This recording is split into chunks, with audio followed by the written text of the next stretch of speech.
Você está com sua Bíblia aí? Vamos lá? Eu gostaria de ler um texto com você. Se você pode, assentado mesmo como você está, abra sua Bíblia comigo no livro do Gênesis, capítulo de número 6. Livro do Gênesis, capítulo de número 6. Eu gostaria de ler com você alguns versículos, a partir do versículo 5, Gênesis 6, versículo 5. Depois, nós vamos ainda ao capítulo 8 e também ao capítulo 9 do livro do Gênesis. Gênesis 6, verso 5, a palavra de Deus nos diz assim: Viu o Senhor que a maldade do homem se multiplicara sobre a terra, e que toda a imaginação dos pensamentos do coração do homem eram maus continuamente. Olha essa expressão. Então arrependeu-se o Senhor de haver feito o homem sobre a terra, e isso lhe pesou no coração. Disse o Senhor: destruirei o homem que criei de sobre a face da terra, desde o homem até o animal, até o réptil, até a ave dos céus, porque me arrependo de os haver feito. Verso 8: Noé, porém, achou graça aos olhos do Senhor. E estas são as gerações de Noé.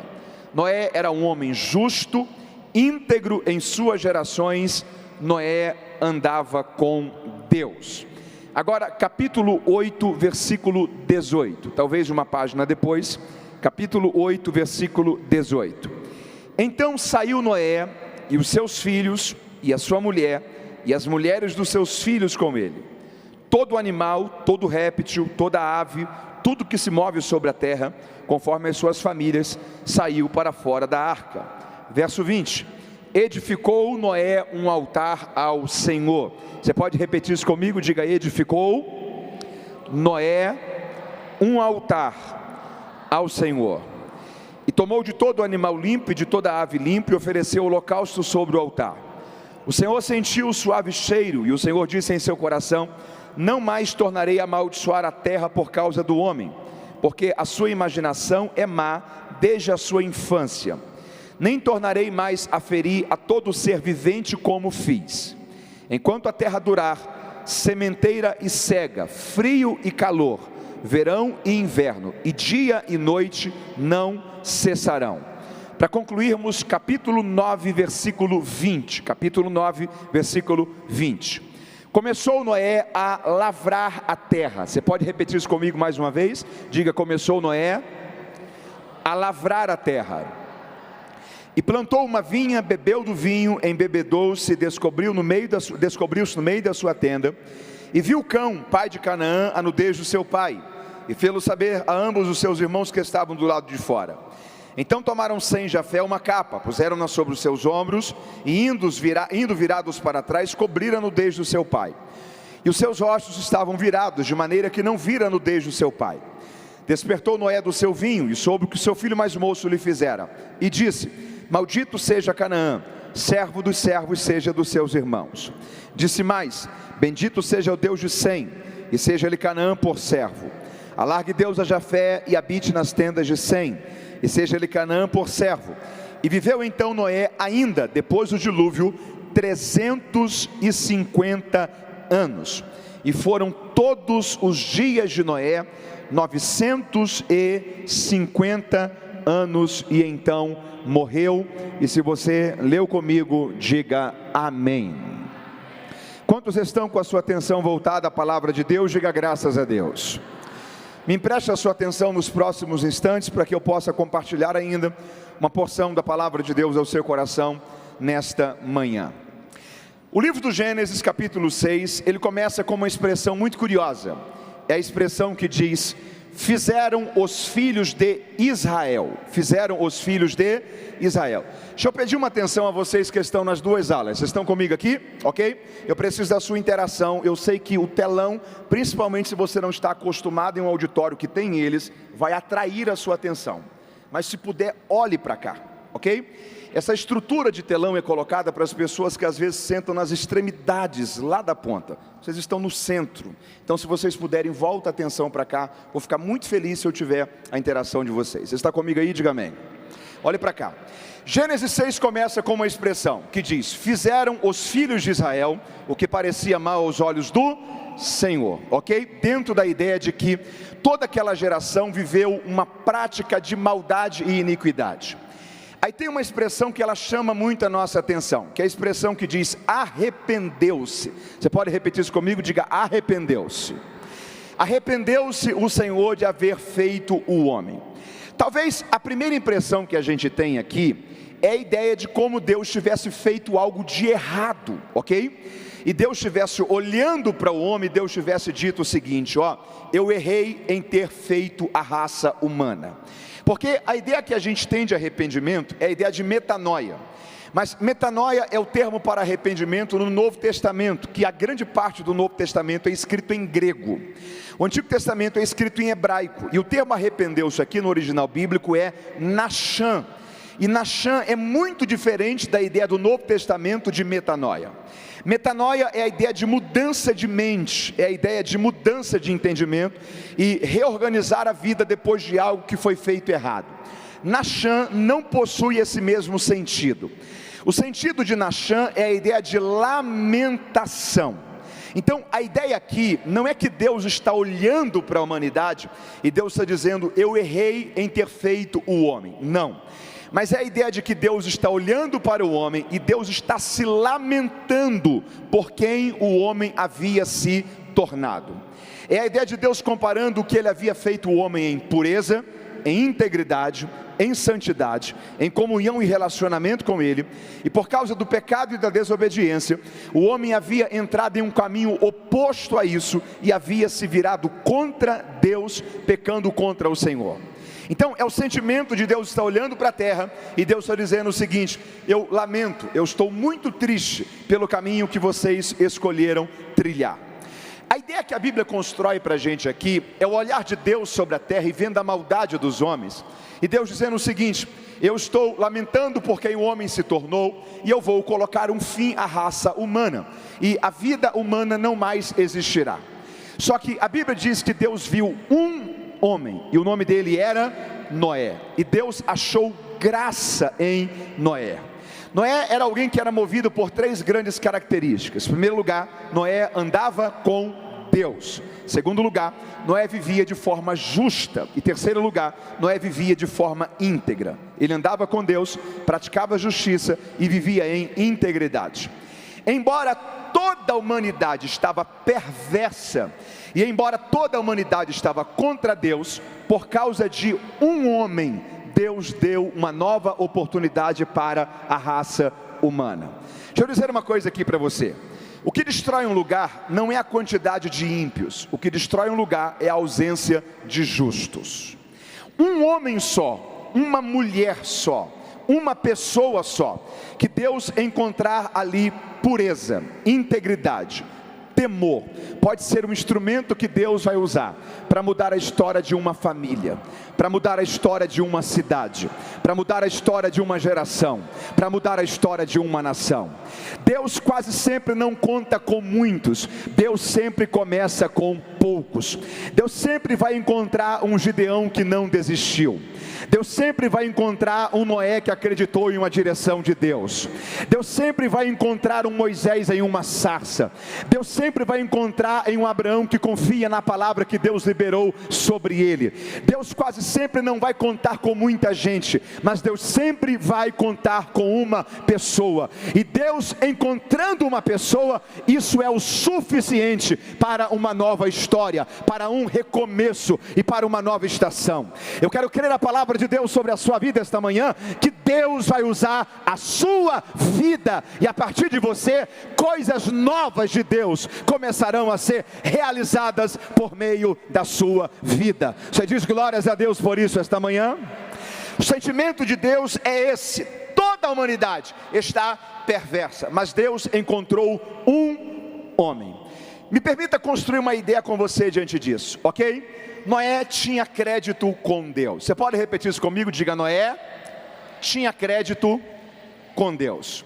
Guarde uma frase da mensagem dessa manhã: a vida é um banco, e eu só tenho saldo naquilo que eu invisto, ok? A vida é um banco, a vida é e eu só tenho saldo naquilo que eu invisto.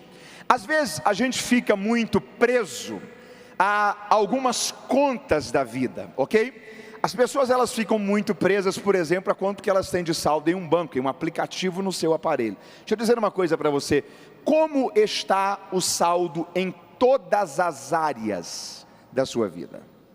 Como que está o saldo das suas emoções?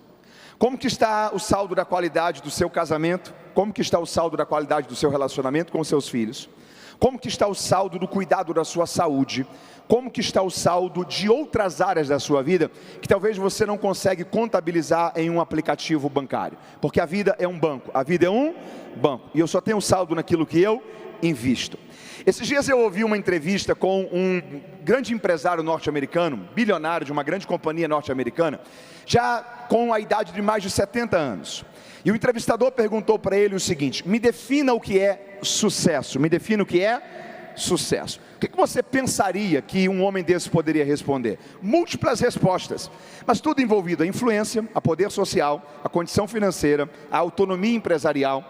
Ele olhou e disse assim: sucesso é o seguinte: quando seus filhos crescem, casam-se, têm a vida deles, não dependem mais de você, mas eles ainda escolhem estar com você, porque eles amam a sua companhia, mesmo quando eles não mais precisam.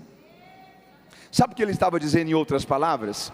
Ele chegou na velhice e naquilo ali ele tinha saldo, naquilo ali ele tinha saldo. Por quê? Porque durante toda a sua vida ele investiu no relacionamento com seus filhos. Deixa eu dizer uma coisa para você: você só vai conseguir ter um casamento saudável depois que os seus filhos crescerem, se casar, e só ficar você e seu esposo, você e sua esposa dentro de uma casa, você com mais de 50 anos, se durante toda a sua vida você investiu na qualidade do seu relacionamento. Porque a vida é um banco, a vida é um, e eu só tenho saldo naquilo que eu invisto. Guarde outra coisa com você. Você está comigo aí? Diga amém. Guarde outra coisa com você: nutra na sua vida aquilo que você não pode contabilizar dentro de números, mas aquilo que são valores internos. Crie boas memórias na sua vida, construa bons relacionamentos. Guarde uma coisa da mensagem dessa manhã: a riqueza da vida está nas memórias. A riqueza da vida está nas memórias. Nutra emocionalmente, familiarmente, na sua vida espiritual, saúde em todas as áreas da sua vida. Só que você só terá saldo naquilo que você investe, porque a vida é um banco. Todas as áreas da sua vida você precisa estar com saldo positivo. Você precisa estar com saldo positivo no seu relacionamento com Deus. A noção que Gênesis 6 está construindo é que Deus está olhando para toda a humanidade, e toda a humanidade está com saldo negativo. Só tem um homem que está com saldo positivo com Deus. Qual o nome dele? Noé. Deus está dizendo: é por causa desse homem que eu vou dar uma oportunidade para toda a história da raça humana. Repita comigo de novo: a vida é um banco, e eu só tenho saldo naquilo que eu invisto. Você lembra de Ezequias? Ezequias foi um rei que assumiu o reinado de Judá com 25 anos. Quantos anos? 25. Ele é filho de um homem chamado Acais, que também era rei. A Bíblia diz que Acais viveu fazendo aquilo que era mal aos olhos do Senhor. Mas quando Ezequias começa a reinar, a Bíblia diz que ele aboliu toda a idolatria, ele trouxe o povo de volta para Deus, ele fez o povo enxergar que o caminho da adoração apenas ao Senhor Jeová era o caminho que devia ser priorizado e celebrado. Ezequias reinou por 14 anos. Quantos anos? 14. Quem é bom de conta aí? Ele começou a reinar com quantos anos? 25. Reinou quantos anos? 14. Quantos anos ele tinha agora? 39 anos. Com 39 anos, a Bíblia diz que Deus usa o profeta da época, que era o profeta Isaías, e disse assim: Isaías, vá lá no palácio, entre dentro do acesso do rei, e diga a ele: assim lhe diz o Senhor, põe a tua casa em ordem, porque morrerás e não viverás. Na prática, sabe o que Isaías está dizendo ali? Organize a sua casa, a sua vida para a sua morte, porque você não tem muito tempo de vida mais.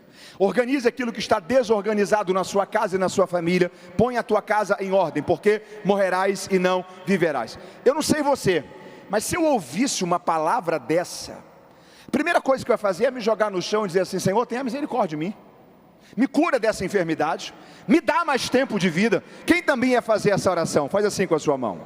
Foi isso que Ezequias fez? Não. Quando Isaías saiu de dentro do local onde o rei estava, a Bíblia diz que Ezequias virou o seu rosto para a parede.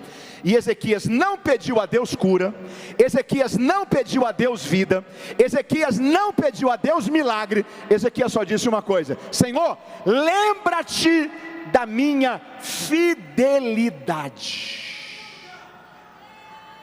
O que Ezequias estava dizendo é: Deus, abre o computador aí do céu e veja como está o meu saldo. Quantos anos Ezequias havia sido fiel? 14 anos. Isaías ainda está no pátio. Deus olha para Isaías e fala assim: Isaías, eu tenho uma missão para você.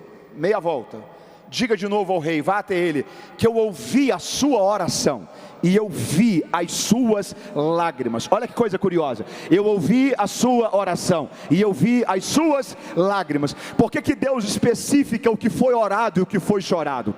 É porque tem horas que a angústia, a crise, a agonia é tão grande, que você tenta encontrar palavras no vocabulário humano para expressar a sua dor e não consegue. Quando as suas palavras se limitam e o seu coração está angustiado, de repente desce uma lágrima. Aquilo que as suas palavras não conseguiram expressar, uma só lágrima consegue manifestar para Deus. Porque lágrimas são orações em forma líquida. Lágrimas são orações que aquele que te criou e te conhece consegue decifrar. Diga a ele que eu ouvi a sua oração e eu vi as suas lágrimas. Quantos anos Ezequias tinha de saldo de fidelidade? 14 anos. Deus estava dizendo em outras palavras: Isaías, diga a ele que eu vou lhe acrescentar mais 15 anos de vida. Como eu não fico devendo nada para ninguém, eu vou colocar mais um por minha conta. Eu vou lhe dar saúde, vou lhe renovar os dias, e ele viverá por mais 15 anos para contemplar a minha bondade e a minha misericórdia. Você pode celebrar a Deus por isso nessa manhã? Tudo isso porque um homem tinha saldo, porque um homem tinha, repita de novo comigo, a vida é um banco, e eu só tenho um saldo naquilo que eu invisto. Pergunta para alguém perto de você: como é que estão os saldos da sua vida? Há uma coisa muito curiosa aqui. Você está comigo aí? Diga amém. Ezequias olhou para Isaías e falou assim: mas como assim? Você entra aqui e fala que eu vou morrer, que é para me organizar as coisas para a minha morte. Aí depois você entra 10 minutos depois e fala que agora eu não vou mais morrer, e ainda especifica o tempo de vida que eu vou viver. Eu preciso de um sinal, eu preciso de um.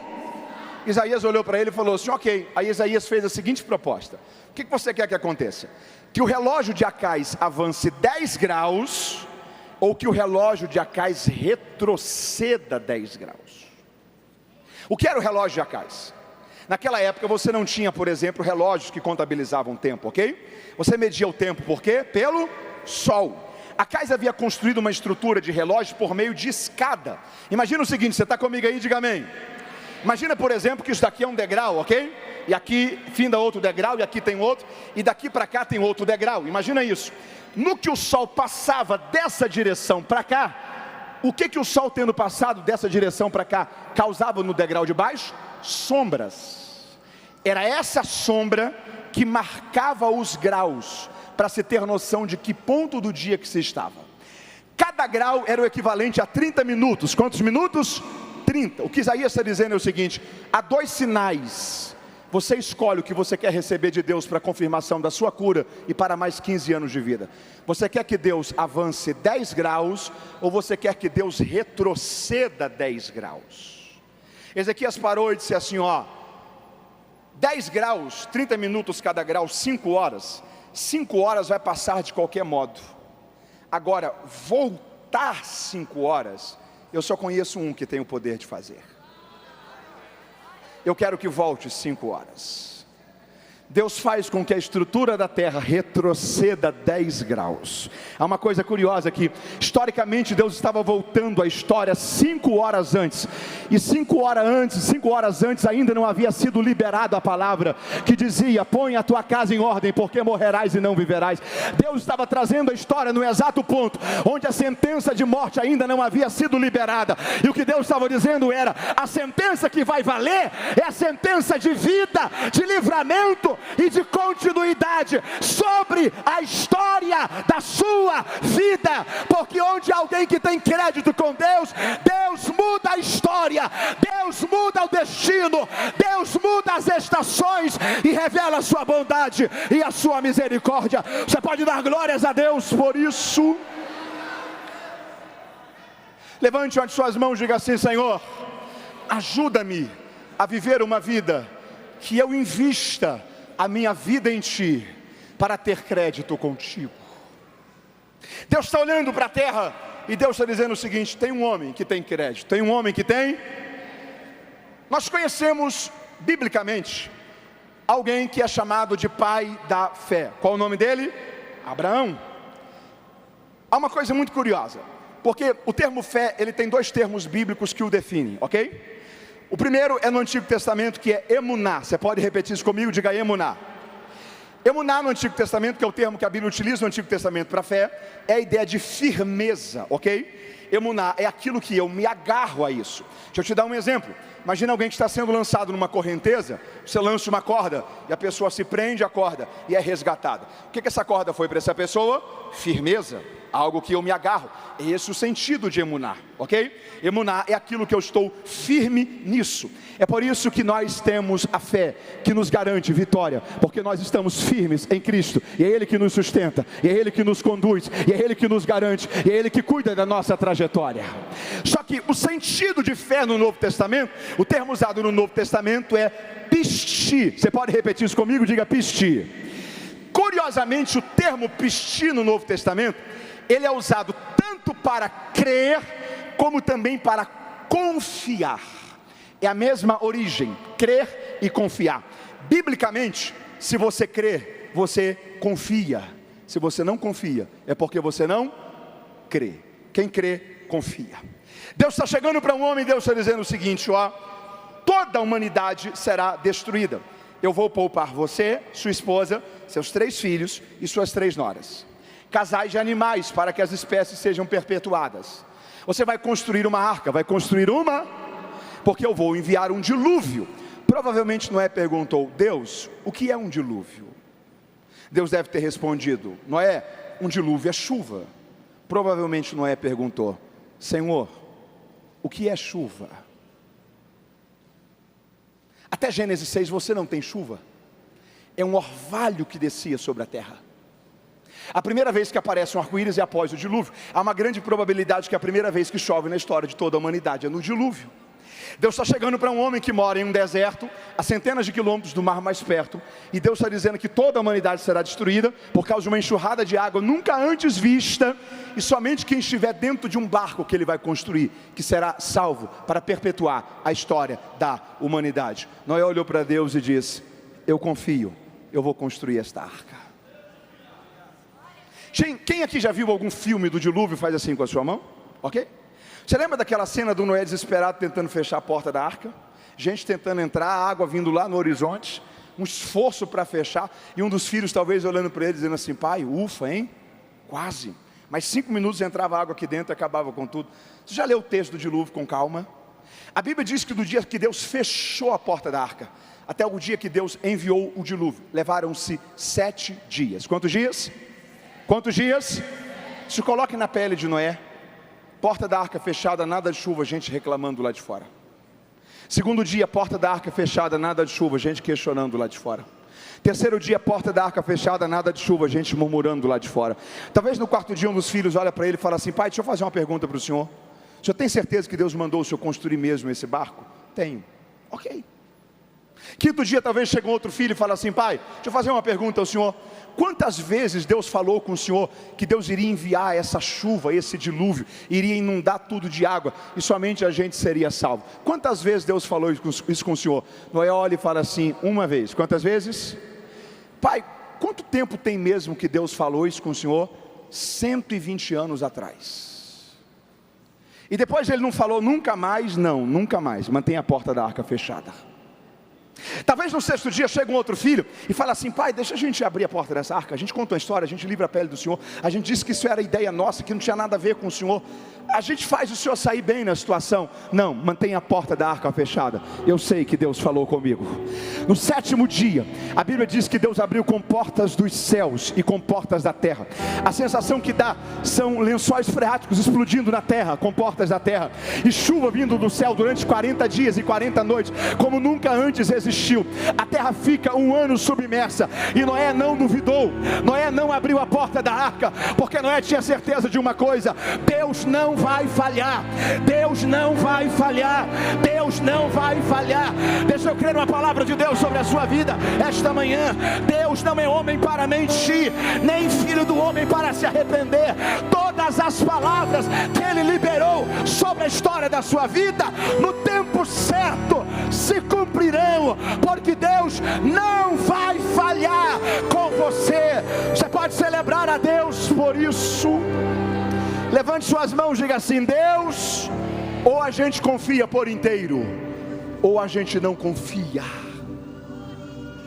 O que Noé estava dizendo para Deus era o seguinte: Senhor, eu confio, porque quem crê, confia. Quem não confia, é porque não crê. Quanto tempo Noé ficou dentro da arca? Diga comigo: 1 ano. Quanto tempo? 1 ano. Quando o dilúvio passa, a Bíblia diz que a porta da arca é aberta, os animais saem. E a Bíblia só diz para a gente que Noé fez 2 coisas depois do dilúvio. Quantas coisas? Primeira coisa, a Bíblia diz que Noé edificou um altar. Noé edificou um? Noé levanta um altar. Primeira coisa. Segunda coisa, a Bíblia diz que Noé começou a cultivar a terra. Plantou uma vinha, dobre a sua atenção. Plantou uma vinha, bebeu do vinho, se embriagou, e quando estava embriagado, se despiu, ficou nu. Seu filho mais moço, Cão, viu ele nu, zombou do seu pai, não teve pudor e respeito por ele. Foi contar aos seus irmãos. Seus irmãos, quando souberam disso, pegaram vestes, e virados para trás com essa veste, para não ver a nudez do seu pai, cobriram a nudez do seu pai. Quando Noé volta à sobriedade, ele fica sabendo de tudo. E a Bíblia diz que ele olha para Cão e diz assim: ó, toda a sua descendência está amaldiçoada, e você será servo dos seus irmãos. E ele diz que Deus abençoe a Sem, que Deus abençoe a Jafé. A bênção para Sem, a bênção para Jafé. Mas para a descendência de Cão existe consequência de maldição. Deixa eu dizer uma coisa, eu estou caminhando para a última parte da mensagem, mas eu preciso que você absorva e entenda isso daqui. Quem está comigo, diga amém. Quem é o Noé de depois do dilúvio? Você pode repetir isso comigo? Diga: quem é o Noé de depois do dilúvio? A gente sabe quem é o Noé de antes do dilúvio, ok? O Noé de antes do dilúvio é o Noé que praticava justiça, andava com Deus e vivia em integridade. O Noé de antes do dilúvio era o Noé que praticava justiça, andava com Deus e vivia em integridade. Agora a pergunta é: quem é o Noé de depois do dilúvio? Primeira coisa que ele fez, levantou um altar, ok. Segunda coisa que ele fez, plantou uma vinha, bebeu do vinho e se embriagou. Deixa eu dizer uma coisa para você. Você sabe quanto tempo que é para você plantar uma vinha, essa vinha nascer, crescer, passar pelo processo da poda, depois do processo da poda começar a gerar frutos, esses frutos amadurecerem, você colhê-los, extrair o sumo, deixar isso aqui fermentar de modo natural, para você ter a primeira porção de vinhos, desde a plantação da vinha? 6 anos. Quantos anos? Quantos anos? Primeira coisa que Noé fez depois do dilúvio, levantou um altar. Segunda coisa que Noé fez depois do dilúvio, plantou uma vinha. Só que quando ele planta uma vinha, ele inicia um ciclo, porque ele planta uma vinha, se embriaga e fica nu. Sabe quem é o Noé de depois do dilúvio? O Noé de depois do dilúvio é o seguinte: Noé, quantas vezes Noé levantou o altar? Diga comigo: uma vez. Quantas vezes? Quantos altares? Um altar. Quantos dias? Um dia. O Noé de depois do dilúvio é o Noé que teve um dia para o altar e 6 anos para as vinhas.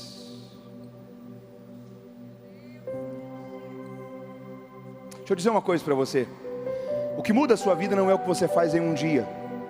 O que muda a sua vida é o que você faz todos os dias durante anos. O que muda a sua vida é o que você constrói como rotina. Se você faz só um dia, isso não vai criar impacto sobre o seu futuro. Se você faz todos os dias, isso cria uma cultura, isso influencia quem você vai ser. O que foi que definiu o futuro de Noé depois do dilúvio? Foi um dia de altar? Não. O que definiu o futuro de Noé depois do dilúvio foi 6 anos de vinhas. Porque o Noé de depois do dilúvio é o Noé que perde a sobriedade, é o Noé que se embriaga, é o Noé que está despido, é o Noé que está exposto, é o Noé que está envergonhado, é o Noé que amaldiçoa a sua descendência. Isso aqui não combina com o Noé que andava com Deus, que praticava a justiça e vivia em integridade. Isso aqui não combina com o Noé que tinha um saldo positivo, a ponto de Deus olhar e dizer: eu ia destruir a humanidade, mas por causa do seu saldo positivo, por causa que você anda comigo, por causa que você anda em justiça, e por causa de você praticar a integridade, eu vou dar mais uma oportunidade à raça humana, por causa de você. Não parece ser o mesmo Noé, não é a mesma pessoa, não são os mesmos hábitos, não é a mesma rotina. Por quê? Porque um homem abandonou o altar por causa das vinhas. Deixa eu dizer uma coisa para você: você não pode deixar as vinhas distraírem você. Você não pode abandonar o altar por causa das vinhas. Você não pode abandonar o propósito de Deus para a sua vida por causa das distrações. Você não pode deixar que aquilo desse mundo que tenta te iludir, que tenta ganhar o seu coração, que tenta te embriagar, que tenta te tirar sobriedade, que tenta te tirar lucidez, arraste você para isso. Deus está dizendo ao nosso coração esta manhã: não troque o altar por causa das vinhas, não troque as coisas que são de Deus por causa das distrações, não troque as coisas que são espirituais por causa das coisas que são meramente humanas. Há um convite de Deus para você nesta manhã: abandone as vinhas e volte para o altar. Volte para o altar. Volte para o altar. Deus está te esperando no altar. Você pode celebrar a Deus por isso esta manhã. O Noé de depois do dilúvio é o Noé que abandonou o altar. Alguém do quilate de Noé ainda viver 350 anos depois do dilúvio, e tudo de louvor que você tem sobre a vida desse homem é que em um único dia ele levantou um altar, e depois você não tem mais nada. É muito pouco para alguém de uma integridade, de uma lealdade, de uma vida justa, de um relacionamento com Deus, como Noé diante do dilúvio. Deixa eu dizer uma coisa a você, eu estou caminhando para concluir. Se você encontrasse com Noé 4 anos depois do dilúvio, quanto tempo? Estava tudo bem. Se você encontrasse com Noé 5 anos depois do dilúvio, talvez os filhos estavam olhando um para o outro, dizendo assim: você tem noção de quem que é o nosso pai? Você tem noção de que Deus ia destruir a terra, e por causa do nosso pai Deus mudou de ideia e Deus deu mais uma oportunidade para a raça humana? Você tem noção da credibilidade que o nosso pai tem com Deus? Deus está olhando do céu, está dizendo: ok, você ainda está vivendo o resultado de alguém que andou comigo, praticou justiça e viveu integridade. O processo de ter andado comigo, praticado justiça e viver integridade, construiu em você esse resultado. Você ainda está vivendo esse resultado. O problema é o processo que você está construindo agora, abandonando o altar por causa das vinhas. Eu preciso dizer 2 últimas coisas para você, para concluirmos esta mensagem e orarmos nesta manhã. Em primeiro lugar, cuidado com os resultados. Os resultados iludem. Você pode dizer isso para alguém que está perto de você? Diga: cuidado com a ilusão dos resultados. Sabe qual é o problema da gente? A gente ama resultados. O problema da gente é com processos. O problema da gente é com? Deixa eu fazer uma pergunta para você aqui. Quem queria agora, que nessa manhã, perder 10 quilos, nesse culto agora, nesse momento? Faz assim com a sua mão. Quem queria? Quem queria perder 20? Levante as 2 mãos assim. Sabe por que a gente não quer? Caminhar 1 hora por dia a partir de amanhã. Porque a gente quer resultados. O problema da gente é com processos. Se tem um versículo que a gente ama de Levíticos, é Levíticos 6,13, que diz que o fogo arderá continuamente sobre o altar e não se apagará. A gente ama esse versículo. A gente só se esquece de ler 3 versículos antes, que a Bíblia diz que o sacerdote tinha que acordar todo dia bem cedo, ir no altar, remover as cinzas do sacrifício do dia anterior, porque aquilo que eu fui em Deus ontem não garante quem eu serei em Deus hoje. Remover as cinzas do sacrifício do altar do dia anterior, colocar lenha nova, e porque ele cumpria esse processo, ele tinha o resultado. O fogo continuava a arder sobre o altar, sem se apagar. O problema da gente é que a gente se ilude com resultados, que a gente não gosta de processos, e o problema é que os resultados enganam. Os resultados, um dia Deus olhou para Moisés e falou assim: Moisés, fira a rocha. Moisés feriu, deu água. Passou um tempo, no outro dia Moisés estava muito irado com o povo. Deus olhou para Moisés e falou assim: Moisés, essa rocha agora você está proibida de ferir. Aí Moisés desconta na rocha a ira com o povo, e ele fere a rocha. Só que aquela rocha era a rocha de Meribá. Aquela rocha simbolizava Cristo. Qual que era a lógica humana? É que agora, porque ele desobedeceu, não era para dar água, concorda comigo? Só que ele desobedece, fere a rocha, e de novo dá água. Os resultados eles iludem. Deixa eu dizer uma coisa para você: nem tudo que está dando certo é certo. Cuidado com o que dá certo, mas não é certo. Cuidado com as vinhas que te roubam do altar. Cuidado com aquilo que o Espírito de Deus faz a sua consciência saber que esse não é o caminho que Deus preparou para você trilhar nele. Cuidado com a ilusão dos resultados. Primeira consideração. Segunda consideração, e aqui eu encerro a mensagem dessa manhã. Desejo do meu coração é que você nunca precise viver uma glória da segunda casa. Você pode dizer isso para alguém perto de você? Dá um sorriso para essa pessoa bonita do seu lado aí. Diz para ele que você nunca precise viver a glória de uma segunda casa. A gente ama Ageu 2:9, que diz que a glória da última casa ou da segunda casa será maior do que a glória da primeira. Quem acha esse versículo aqui maravilhoso, faz assim com a sua mão. Aquele versículo é encorajamento para o futuro, mas é tristeza para o presente. Sabe quem é que precisa de uma glória da segunda casa? Quem perdeu a glória da primeira. O desejo do meu coração é que você nunca precise de uma restauração. A pior coisa que pode acontecer na sua vida é precisar de uma restauração. Porque sabe quem é que precisa de uma restauração? Quem falha na manutenção. Você pode repetir isso comigo? Diga: quem falha na manutenção, diga, precisa de uma restauração. Quem tem carro aqui, faz assim com a sua mão. Acontece com você de vez em quando, você está dirigindo o seu carro e do nada começa um barulhinho assim, você fala assim: tem alguma coisa errada nesse carro. Mas você fala: meu tempo está tão corrido, essa semana não dá. Aí o carro não parou, você continuou a andar. Na outra semana também você estava muito agitado. Um mês depois acende uma luz no seu painel. Você fala assim: eu acho que está na hora de ir no mecânico. Você leva o carro no mecânico, o mecânico olha para você, analisa o seu carro, fala assim: deixa eu fazer uma pergunta a você. Alguns dias atrás começou um barulhinho assim no seu carro? Você fala assim: começou, mas minha vida estava tão corrida. Ele fala assim: se você tivesse passado aqui, naquele momento, era uma pecinha pequena para trocar. O conserto era R$400. Só que aquela pecinha que você não fez manutenção, causou um outro problema, estragou uma outra peça. Para consertar no ponto que está agora é R$4.000. Sabe por que acontece isso?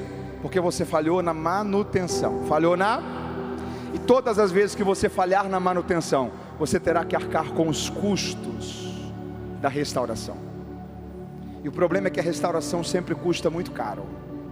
A restauração custa mais caro do que a manutenção. Volto à ideia inicial: a vida é um banco, a vida é e eu só tenho saldo naquilo que eu invisto. Sabe qual a pior coisa que pode acontecer na sua vida? É você precisar urgentemente que Deus faça um milagre por causa de algo que você fez errado. A vida é um milagre, ok? Viver é um milagre. Respira assim comigo, ó. Você conseguiu respirar aí? Sabe o que é isso daí? Isso aí é um milagre. Tem gente que nessa hora está tendo que gastar centenas de reais por dia para respirar com auxílio de um balão de oxigênio. Respira de novo. Sabe o que é isso? Isso é um milagre. Viver é um milagre. O milagre faz parte da base da vida. Só que a pior coisa que pode acontecer na sua vida é você levar um problema ao ponto de que ou Deus faz um milagre, ou não tem mais jeito. Ou Deus faz um milagre na sua vida financeira, porque você foi um péssimo gestor, ganhava X e gastava 2X, ou não tem mais jeito. Ou Deus faz um milagre na sua saúde, porque você nunca cuidou da sua saúde, e por causa disso você perdeu saúde. Ou Deus faz um milagre, ou não tem mais jeito. Ou Deus faz um milagre na saúde, porque você foi um péssimo esposo, uma péssima esposa, um péssimo filho, um péssimo pai, ou não tem mais jeito. A pior coisa que pode acontecer na sua vida é você levar áreas da sua vida a um ponto, ou Deus faz um milagre, ou não tem mais jeito. Faça de tudo para você nunca provocar uma situação que você precisa urgentemente que Deus faça um milagre na sua vida, ou não tem mais saída. Sabe por que a situação chega nesse ponto? Porque a gente fala na manutenção, e todas as vezes que a gente fala na manutenção, a gente vai precisar de uma restauração. A glória da segunda casa só foi necessária porque a glória da primeira casa foi perdida. Noé não conseguiu provavelmente ter uma última fase melhor do que a primeira fase que foi vivenciada, porque na hora da manutenção ele falhou com o altar e ele se distraiu com as vinhas. Eu estou encerrando esta palavra esta manhã dizendo a você, em nome de Jesus, Deus está trazendo o nosso entendimento para voltarmos para o altar, para voltarmos para a comunhão, para voltarmos para a santidade, para voltarmos para a pureza. E se você voltar para o altar e deixar para trás as vinhas, Deus vai guiar toda a sua história de vida, e o nome do Senhor será glorificado também por toda a sua descendência. Você pode glorificar a Deus por isso nesta manhã? Esteja em pé comigo se você pode, em nome de Jesus. Abraça alguém do seu lado, diga para essa pessoa: não troque o altar por causa das vinhas. Diga: volte para o altar. Você entende essa palavra? Eu gostaria de orar com você neste momento. Coloque a sua mão sobre o seu coração, em nome de Jesus. Repita comigo: Senhor Deus, eu ouvi a tua palavra. Diga: ó Deus, ajuda-me a viver restauração nas áreas que eu falhei na manutenção. Diga: Senhor, guarde o meu coração. Diga: ó Deus, tira dos meus olhos, da minha mente, as distrações e as cegueiras provocadas pelas vinhas. Diga: Senhor, não me deixe entrar por um caminho que me faça perder a sobriedade, que me faça ser exposto, que me faça perder a lucidez. Diga: ó Deus, aliança-me com o altar, une-me com o altar, para que eu possa viver a continuidade de todo o teu propósito para a história da minha vida. Te pedimos isso em nome de Jesus. Você diz amém nesta manhã? Deixa eu fazer uma pergunta. Há alguém nesta manhã que está distante dos caminhos do Senhor, que ouviu esta palavra e precisa renovar uma aliança com Deus? Se há alguém, eu gostaria de orar agora com você. Temos uma vida para Cristo nesta manhã? Carinhosamente, mais uma vez, se você pode, pergunte a alguém que está do seu lado se ele ou ela precisa renovar uma aliança com Deus. Faça isso, toda a igreja. Faça convite a quem está do seu lado, pergunte se ele ou ela precisa recomeçar uma trajetória com Deus, voltar para os caminhos do Senhor. Talvez do seu lado alguém que precisa fazer essa decisão, seja um instrumento de Deus para encorajá-lo a decidir por isso nesta manhã. Se há uma vida para Cristo esta manhã, eu gostaria de orar com você nesse momento. É um momento para você recomeçar, é um momento para você voltar para o altar e deixar as vinhas, é um momento para você voltar para a manutenção, para não chegar ao ponto de precisar de uma restauração. Temos uma vida para Cristo esta manhã? Há alguém que ouviu esta palavra e deseja renovar uma aliança com Deus, viver uma nova história em Deus, voltar para o altar? Se tem alguém, eu gostaria de orar com você nesse instante. Há uma vida para Cristo? Não há? Deus falou com a gente nesta manhã?